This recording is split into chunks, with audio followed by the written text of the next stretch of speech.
Okay, let's take a look at some holly trees, and I think most everyone knows that a holly is a type of broadleaf evergreen, stays green year-round, never loses its leaves, and you may have noticed some of them have red berries on them. But we're in summertime now, so usually there aren't that many berries at the beginning of summer. And I have 4 species of hybrid holly in my collection here. And one interesting thing about hollies in the nursery trade is that almost all of them are hybrids. And there are a great many varieties and species of holly, so if you're picking one out in the beginning, it can be overwhelming, I think, because there are just so many to choose from. But I'll show you the 4 that I started off with. And the first one here is a hybrid between one English holly, which is Ilex aquifolium, and a Chinese holly called Ilex centrochinensis, which I guess comes from central China, as the Latin name suggests. And the marketing name for this holly is Centennial Girl.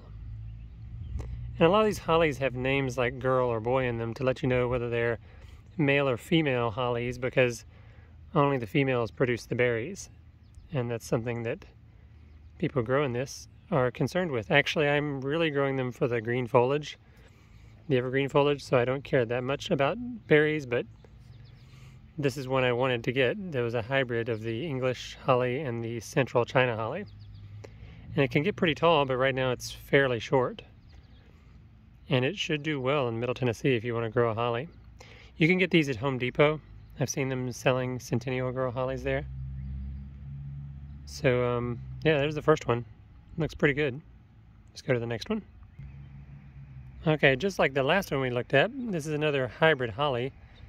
And this one is a hybrid between Ilex aquifolium, the English holly, and Ilex pernyi, which is a type of Chinese holly. And the marketing name for this hybrid is Dragon Lady. You can also get these at Home Depot, but for both of this one and the last one, I got them at treecenter.com because I didn't want to really buy such large ones like they had at Home Depot. Oh, there's new growth. Because they were multi-trunked at Home Depot, and you can see here I've got more or less a single trunk. And I'm trying to maintain single trunk on all of my evergreens, whether they're hollies or conifers or anything else, broadleaf evergreens. I really want to have single trunks because I think that is a stronger tree over time that can withstand storms and wind and ice storms and heavy snow and all those things. And plus it'll grow taller if it's single trunked. It won't bush out as much. This one looks a little strange now because I've got this one long stalk coming up, but I think that'll put on growth over the years. And you can see I trimmed away 2 side branches here to keep it focused on putting growth at the top of this one single leader. So again, that's the Dragon Lady holly. Pretty easy to find.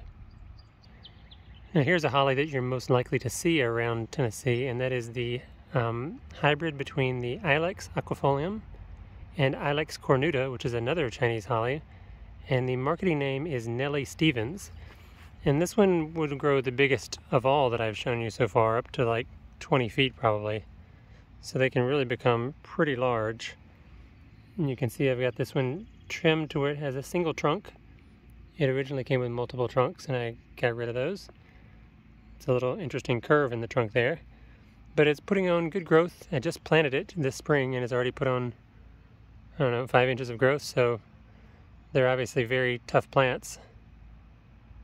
And Nelly Stevens does produce berries. As you can see, they're green right now. Pretty much all the hollies they sell in the commercial trade are females, but they do sell a few males.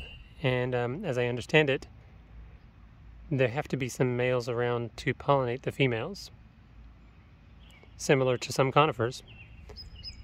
So that's Nelly Stevens holly, a certain choice. You're sure to succeed with that one. Well, with any really. Hollies are pretty resistant to most growing conditions. Whether there's root rot has been around, they can resist that. If it's really dry sometimes, they can resist it if well established. Pretty resistant to the cold. in some cases very resistant. So hollies offer a lot of advantages. One disadvantage may be you have to be a little bit more deliberate with the pruning to keep them going upward if you want them in tree form. Obviously, if you're looking for a bush, you don't have to do anything. All right, let's check out the last one. Okay, this one would be probably the most exotic holly that I have, and hardest to find as well. They had some on Tree Center for a while, treecenter.com. It's the Liberty holly is the marketing name, but it's really a hybrid between the ilex cornuta and the ilex pernyi that I already mentioned. Those two are hybridized with ilex latifolia, which is from southern China. So interestingly, this Liberty holly is probably approaching the northern limits of its range, although I don't think there's any risk of winter damage in Tennessee, because I've seen several very large examples around here with extremely good looking foliage.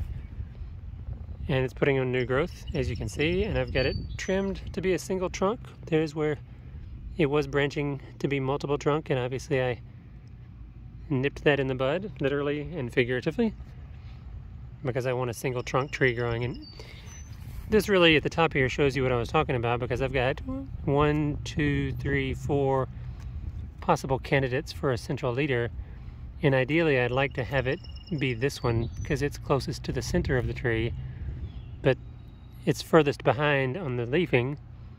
This one at the side, this one at the side, they're further ahead. This one's slightly further ahead of that one. So either one of these two, I'm going to let them grow all season and then do my trimming after the growing season is over, just to probably make a better decision.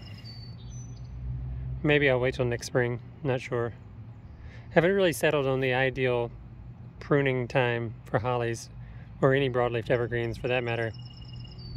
But as long as I do it before it starts growing again next spring, I can avoid having the holly put a lot of effort into a branch that's going away. So those are my 4 hollies. They're all broadleaf evergreens. And there are a lot of hollies to choose from. I mean, you could have a whole collection that's nothing but hollies.